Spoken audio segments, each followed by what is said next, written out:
Creepy dolls, creepy children, clowns. I mean, what else can a girl ask for when it comes to being absolutely freaking terrified?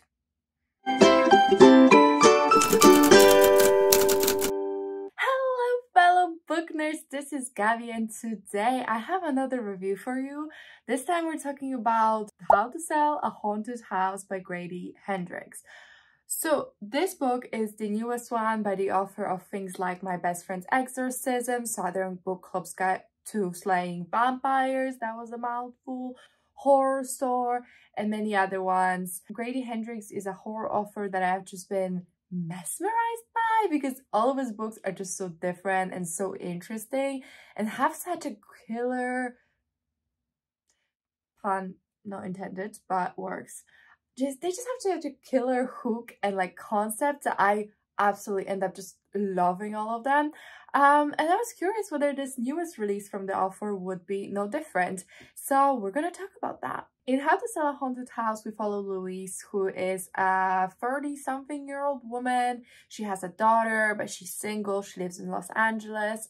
And we open the book when she finds out she's pregnant and tells her parents. Her parents come and visit her in Los Angeles. Overall, it's a pretty wonderful occasion. And then we have a 5-year jump when one day Louise is taking care of her daughter and receives a phone call from her brother Mark saying that both of her parents have been in a vehicular accident, have been killed, and they are now basically orphans. So Louise goes down to where she is from, which I think is South Carolina or something, just like a really small town where she grew up, and she and Mark have to deal with selling the house that their parents lived in and grew up in. And there's a lot of familial tension, let's call it, but then the other side of the tension is the fact that Louise doesn't really get along with her brother Mark. She thinks of him as a little bit of a loser, very flaky, irresponsible, you know, invest in all of these random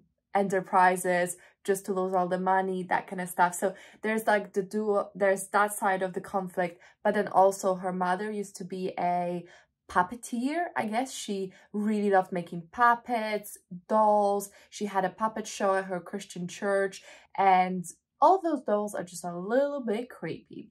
I don't want to spoil anything, so I'm just going to talk in some vague terms. This is a spoiler-free review, so like feel free to proceed if you don't want to know that much. But I will tell you what I liked, what I didn't like, what the book vibe was, and hopefully that'll help you decide whether you want to read it. Let's start with writing as per usual. So Grady Hendrix has this addictive quality to his writing. I really love it. I've read like several books from him now. I think 4. Probably this was my 4th one. And I think it might be my favorite one, if I'm being honest. It's just the writing was so good and it just hooks you and keeps you going and going and going. And I really liked how it was structured, the whole book. It was kind of the 5 stages of grief, because obviously the whole story, I mean, I guess I'm getting into plot. The whole story is kind of, yes, there's a haunted house. Yes, they have to sell it. Yes, the familial stuff. But it's also dealing with the grief of losing your parents.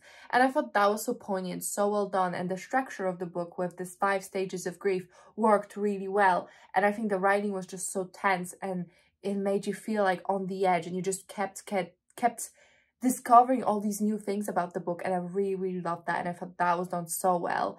And then with plot, again, I just feel like it worked on so many levels. It worked again as a haunting story. I was freaked the hell out. I couldn't sleep one night because I had kept having dreams about killer puppets. It was quite intense. So I was really freaked out. I feel like this is the type of story that I don't like in movies because I get so freaked out by like possessions or creepy things like dolls, children, that kind of stuff. It really gets me, like I'm really scared of that. But I could get through the book because it's all about your imagination. So I felt like that worked really, really well for me. And then this book is essentially kind of, if you want vibes for it, Chucky, Annabelle, you know, that's the concept kind of thing. I think it veers maybe a little bit more Chucky. I don't think I've actually seen all of Annabelle, But I think I watched Chucky as a kid. That was definitely a mistake, but whatever, I've watched it. And it was like, you know, this ridiculous tiny little dog with the ridiculous tiny little doll that's all like ugly with this knife and just stabs people. And that's kind of the vibe of this. I really feel like if you enjoy Chucky, if you're doing ridiculous, like this book is ridiculous, but I loved it. I love ridiculous, over the top storytelling. I love stories that are ridiculous. I love books that are ridiculous. I really like this over-the-top kind of nature of it. But when you strip away all of these over-the-top, ridiculous things that are happening, like killer puppets and imaginary dogs and all kinds of stuff, you get to the core of the story, which is a beautiful story about coming to terms with grief, about healing as a family, about reconnecting across generations, about, you know, reconnecting within the generation, I guess I'm trying to say, because like Louise and Mark have such a strenuous relationship, and it's really about their relationship and then how they deal with their parents passing. And I really, really love that. And I think all of the layers that you had to uncover and peel back, it was just, it feels like this book wouldn't quite go so deep. But just like Southern Book Club's Guide to Slaying Vampires, in the preface, the author talks about how this was a love letter to his mother and kind of motherhood as a whole. I think this one definitely, I don't know if the author's parents are alive or not, I have no clue about that, but definitely it was an exploration of losing your parents even as an adult, and that was wonderful. In terms of characters, I guess let's move on to them. I loved how complex everyone was. It was ridiculous. I wrote an update like 15-20% in on Goodreads being like, I hope this book doesn't expect me to sympathize with Mark the brother because puke emoji face. And you know what? I'm sympathizing with Mark the brother, no puke emoji face, because you're in Louise's POV.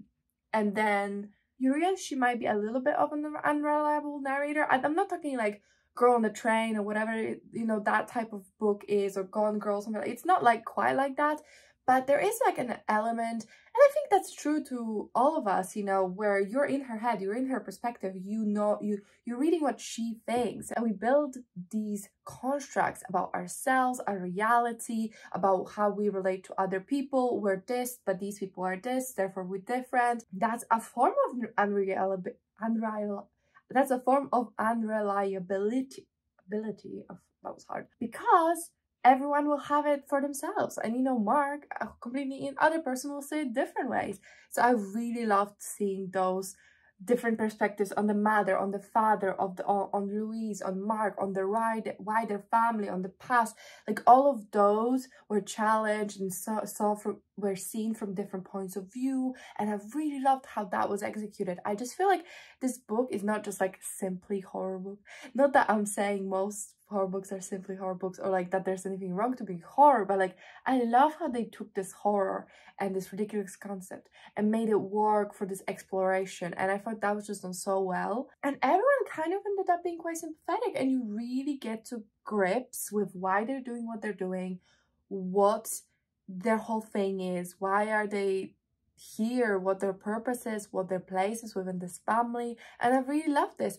And I gotta say, like, the way the dolls, I guess, were done was so impressive, because I so creeped out by this goddamn puppet, and all the other dolls just felt like they had personality. Even though they're inanimate objects, it felt like there was a personality to them. It felt like you really got what they were about. I mean, there was a whole sequence, there was a whole point about plushy animals, and I felt like I knew who these animals were, even though they're inanimate, you know what I mean? So I really liked that. I think that was done so well, and I'm like beyond impressed about the author and what he was like able to do. Everything just like worked so well. I think that brings me a little bit into themes, and I think the biggest one for me personally, what I got out of it, was the generational trauma, intergenerational trauma, how what our parents did to our parents, and then our parents did to our parents, how that affects you, and that how that trauma lives within you. And then you have all this unresolved family drama or issues, or people swiping things under the rug, because I think it also kind of explored how older generations maybe weren't as willing to look facing the truth, because there was so much stigma around different topics, and you know, they kind of swept it under the rug, no one will find out, and it comes to bite you like, what, 100 years later or less, I don't know, but like it comes back to bite you at some point. And I really like seeing different generations of this family, how they relate to each other. And I also think Louise as a mother was such an interesting character because her whole thing was that she didn't want to bring all this crap to her daughter. Like everything she felt her parents did wrong or why they did it or anything like that, she didn't want that to be her daughter's burden. And in trying to protect her really hard and trying to kind of do the opposite of what her parents did and be so different than her parents, she brings new brand new trauma, you know what I mean, and trying to undo these like cycles of trauma and just causing more trauma because no one talks to each other and no one trying to understand each other. Why she doesn't want to think why her mom was certain way that she was, but because not thinking about why, she just brings whole new dimensions of resentment that her daughter might have because she did this thing, you know, and 20 years from now she's gonna be paying for it. So it's definitely a lot about motherhood, parenthood as in general, family, generations, and childhood trauma, and how that builds and molds us into who we are, and sometimes how you lash out because of that. I loved how some characters were mad about other characters, you know, conceiving something, keeping secrets, pretending something doesn't exist, and then they do the exact same thing but don't see that hypocrisy. But it was not an oversight, it was totally on purpose and totally like worked. So I don't know, I absolutely loved it. I would so highly recommend this book. I mean, I guess this is the overview. I gave it 5 stars. I loved all these conversations and also how fast and fun it was. I kept wanting to read. I was freaked out. I would be like reading, I was like, no, what's gonna happen? And there's so much like rising action and then such a good fake out, kind of like, oh, it's all good now, and you know, and then you're like, but there's too much of the book left for everything to be good. And that was just so well. I feel like similar thing happened in Southern Book Club's Guide to Slaying Vampires, and I just cannot wait to see what Grady Hendrix does next. I think I still have some books, but I definitely never read My Best Friend's Exorcism, so I still have books that I can go and read by the backlist for him. But I will also keep my eye out for the new release. I'm so excited about it, whatever it's gonna be. I'm sure it's gonna be super weird and fun title, which is also big props and really cool. I really like the cover, the American cover. I think the UK cover is pretty boring, but like I just like how gimmicky and concept-filled his books are, but also how good the writing itself is, how good the character writing is, and just how it all works together so well. So yeah, 5 stars from me. Let me know, have you read How to Sell a Haunted House by Grady Hendrix or any other of his books? I love horror. That's something I've learned about myself over like a year and a half, 2 years. And I'm gonna definitely be reading more, but this might be one of the few where I was actually freaked out so bad. So absolute success, 10 out of 10, would recommend. I really hope you enjoyed the book if you read it. I hope you enjoyed this video. If you did, if you could comment, like, and subscribe, I really appreciate it. It really helps me out. But that's it from me, and I'll see you in my next one. Bye!